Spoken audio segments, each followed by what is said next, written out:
మనము, మన కుటుంబం, మన పిల్లలు, మన జీవితం ఎప్పుడు ప్రభు సన్నిధిలో గడుపు అనుభవం కలిగి ఉండాలా. ప్రభు నీ వైపు నడుచుకుంటూ వస్తాడండి. నీ పరిస్థితుల వైపు నడుచుకుంటూ వస్తాడు. నీ కష్టం వైపు, నీ ఇబ్బంది వైపు ఆయన అడుగులు పడ్డాయా అక్కడ అద్భుతమే. అందుకే లూకా సువార్త 5వ అధ్యాయాన్ని కనుక మీరు చూసినట్లయితే గెన్నేసర్ అనే ప్రాంతము దగ్గర సీమోనుదైన ఒక దోణి చూచి యేసు ప్రభు ఆ దోణి వైపు నడిచాడంట. అక్కడికి వెళ్ళి సీమోను అడిగి ఆ దోణిలో కూర్చొని వాక్యాన్ని బోధించాడు. చూడండి, ప్రభు అతని వైపు నడిచాడు. అతనేం దేవుని సన్నిధిలో గడపలే, అతనికి ఇంకా యేసు ప్రభు గురించి తెలియదు. కానీ దేవుడు ప్రేమని బట్టి దేవుడు అటువైపుగా అడుగులు వేస్తున్నాడు, అటు నడిచాడు. ఈ సీమోను పేతురు దోణిలో అడుగు పెట్టాడు. అలాగే నీ జీవితంలో, నీ కుటుంబంలో, నీ పరిస్థితుల మధ్యలో ప్రభు అడుగులు నీ వైపు ఉండాలంటే నీవేం చేయాలా, నేనేం చేయాలా? ప్రభు సన్నిధిలో గడపాలా. ఒక్కసారి అటుగా అడుగు వేస్తే తన జీవితమే మారిపోయింది. తన టోటల్ లైఫ్ జీవిత కాలం అంతా మారిపోయింది.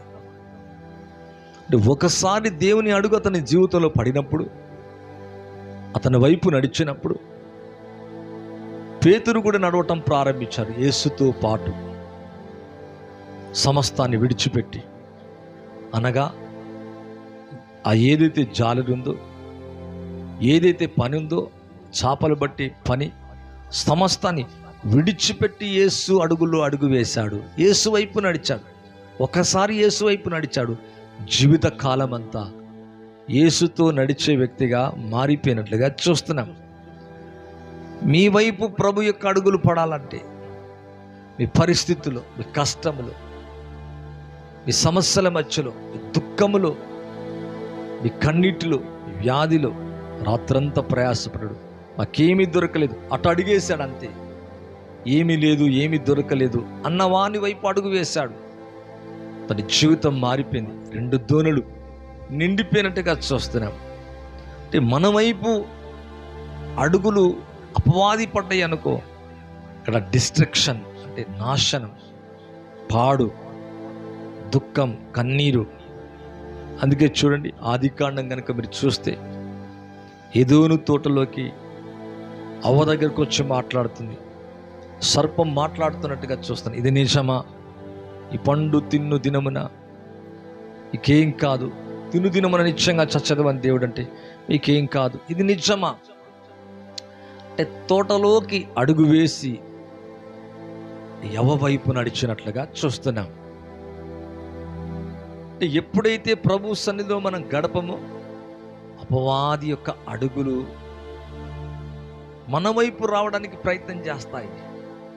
యేసు నామములో నీకు దూరం అయిపోనుగాక. దేవుని అడుగులు నీ వైపు ఉన్నాయి. దేవుడు నీ వైపు నడుస్తున్నాడు. దేవుడు నిన్ను నడిపిస్తున్నాడు. యేసే నిన్ను నడిపిస్తున్నాడు. అయితే నీవు కూడా ఏం చేయాలంటే ప్రభు యొక్క సన్నిధిలో గడపడం నేర్చుకోవాలి. దేవుని సన్నిధితో నిరంతరం నివసించను గాక. దాన్ని కాపాడుటకై కృపా సత్యములు నియమించము. నిరంతరము దేవుని సన్నిధిలో నివసించు వారిగా ఉండాలా. ఇదే బైబిల్లో కనుక చూస్తే 68:3 చూస్తే నీతిమంతులు సంతోషించుదురుగాక, వారు దేవుని సన్నిధిలో ఉల్లసించుదురుగాక, వారు మహాదానం పొందుదురుగాక. ప్రభు యొక్క ప్రెజెన్స్లో, హోలీ ప్రెజెన్స్, పరిశుద్ధమైన దేవుని సన్నిధిలో ఏం కలుగుతుంది? నీతిమంతులు సంతోషిస్తారంట. వారు దేవుని సన్నిధిన ఉల్లసిస్తారు. Praise the Lord. ఆనందం, మహదానం పొందుతారంట. బహుగా ఆనందం పొందుతారంట. నీతిమంతులు సంతోషించడానికి, ఉల్లసించడానికి, మహా ఆనందం పొందడానికి ప్రభు సన్నిధిలో గడపటమే. ఎవరైతే గడపరో మనం చూసాం, అటువైపుగా గడిపినట్లుగా ఏమీ లేదు. అవ్వ దగ్గరికి సర్పం వచ్చినట్లుగా చూస్తున్నాం. ఆ తదుపరి వెలుపటికి తోసివేయబడ్డారు, దిగంబరులు అయిపోయారు, చెమట వచ్చారు, కష్టపడ్డారు, దేవుని సన్నిధి వెలివేయబడ్డారు. దట్ మీనింగ్ తోలివేయబడ్డారు, బయటికి వెళ్ళిపోయారు. పిల్లరా, మన జీవితంలో మనలోంచి, మనతో నుంచి దేవుని సన్నిధి ఎప్పుడు తొలగొద్దు, మనని వెంటాడుతూ ఉండాలా. ప్రభు సన్నిధి మనల్ని కప్పాలా, ప్రభు సన్నిధి మనల్ని నింపాలా. నీ సన్నిధి లేకుండా నీ వెళ్ళనని మోసేలాగా మనం చెప్పగలగాల. మనం ఎంతగా ప్రభు సన్నిధిలో గడుపుతామో మన మాట దేవుని సన్నిధిలో పలికిన మాట స్థిరపరచబడుతుంది. వస్త్రాల వలె, అనగా ప్రభు వస్త్రాల వలె వెలుగును కప్పుకున్నట్టుగా మనం ఎంతగా దేవుని సన్నిధిలో గడుపుతామో అంతగా ప్రభు యొక్క సన్నిధి మనల్ని కప్పివేస్తుంది. ఇప్పుడు మన జీవితం ఎలాగుంటుంది తెలుసా? నీతిమంతులు సంతోషించుదురుగాక, వారు దేవుని సన్నిధిన ఉల్లసించుదురుగాక. మరి మీ కష్టాన్ని బట్టి దుఃఖపడుతున్నావా, విచారపడుతున్నావా, వ్యాధ, భయమా? దేవుని సన్నిధిని ఉల్లసించుదురుగాక, వారు మహాదానందం పొందుదురుగాక. మరి మీ జీవితంలో అటువంటి కృప, అటువంటి ఆశీర్వాదాన్ని యేసయ్య మీకు ఇవ్వాలని కోరుకుంటున్నాడు. బ్లెస్సింగ్.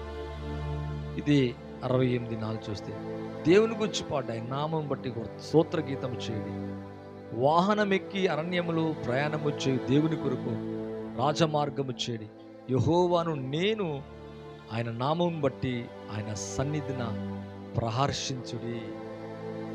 ప్రహర్షించాలంట. ఆయన నామాన్ని బట్టి సన్నిధిలో గంతులు వేయాల, స్తుతించాల, ఆనందించాల, స్తోత్రించాల, ఘనపరచాల.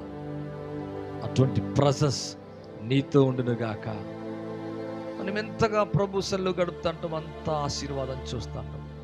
ఎంతగా తగ్గుతుందో అపవాది గలిబిలి నుంచి చాలా కుటుంబాలు చూస్తుంటాం.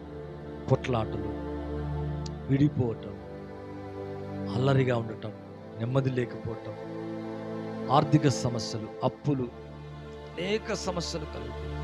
అవన్నీ మన నుంచి దూరం అయిపోనుగాక. అలాగుండాలంటే ఒకే ఒకటి మనం చేయాల, ప్రభు సన్నిధిన గడుపు వ్యక్తులుగా మనం ఉండాలా. ఒక మాటలు అంటున్నాడు, మరి దేవుని సన్నిధిన ఉల్లసించుదురుగాక, సంతోషించుదురుగాక, ఉల్లసించుదురుగాక, మహా ఆనందం పొందుదురుగాక. నీ పిల్లలు, నీ కుటుంబం ప్రభు సన్నిధిలో ఎల్లవేళలో నిత్యము కూడా వ్యాధి బాధలు బట్టి మనం బాధపడక సంతోషించు వారిగా ఉండాలి. దేవుని సన్నిధిలో ఉల్లసించు వారిగా, మహదానం పొందే వ్యక్తులుగా మనం ఉండాల. అటువంటి కృప, అటువంటి ఆశీర్వాదాన్ని మీకు ఇవ్వాలని కోరుకుంటాడు. అయితే డిసైడ్ అవుదామా? బైబిల్లో చూస్తే 10:24 లూకాసు వార్తలు చూస్తే ఒక స్త్రీ ఉంది, మరియా దేవుని సన్నిధిలో ఉంది, పాదాల దగ్గర ఉంది. అందుకే ఆమెతో ఒక మాట అంటాడు, మరియా ఉత్తమమైనది ఏర్పరచుకుందంట, అది ఆమె యుద్ధ నుండి తీసివేయబడదంట. మరి ఒకప్పుడు అవ్వ తన జీవితంలో దేవుని సన్నిధిలో గడపక మరి సాతాను అడుగులు వేసి అటు వచ్చినప్పుడు దేవుని సన్నిధి తీసివేయబడింది. అందుకే దిగంబరులు అయిపోయారు, తోటలోంచి వెలివేయబడ్డారు, చెమట వచ్చారు, కష్టపడ్డారు, బాధింపబడ్డారు. గచ్చ పొదలు, ముళ్ళ పొదలు వారికి మొలిచినట్లుగా చూస్తున్నాం. లూకాసు వార్త 10:42 చూస్తే, మరియా ఉత్తమమైనది ఏర్పరచుకుని అది ఆమె యుద్ధ నుండి తీసివేయబడదు. అలాగే మన జీవితంలో నీ యొద్ద నుంచి తీసివేయబడని కృప ఏంటంటే, కృప ఏంటంటే దేవుని సన్నిధి నిన్ను కప్పాలా, దేవుని శక్తి నిన్ను కప్పాలా. ప్రభు యొక్క సన్నిధి, మోషే అంటాడు, నీ సన్నిధి లేకుండా నేను వెళ్ళను, ముందుకే వెళ్ళను. ఒక స్త్రీ కోల్పోతుంది, పోగొట్టుకుంటుంది. ఎక్కడ పోగొట్టుకుంది? ఆదాము తోటలో దేవుని సన్నిధిని కోల్పోయి పోగొట్టుకొని వస్త్రహీనురాగా, దిగంబరిగా కనబడుతుంది. కానీ ఇక్కడ స్త్రీ చూస్తే మరియ చూస్తే మార్త అనేకమైన పనులను బట్టి విచారం కలిగి ఉంది, కానీ మరి అయితే ఉత్తమమైనది ఏర్పరచుకుందంట.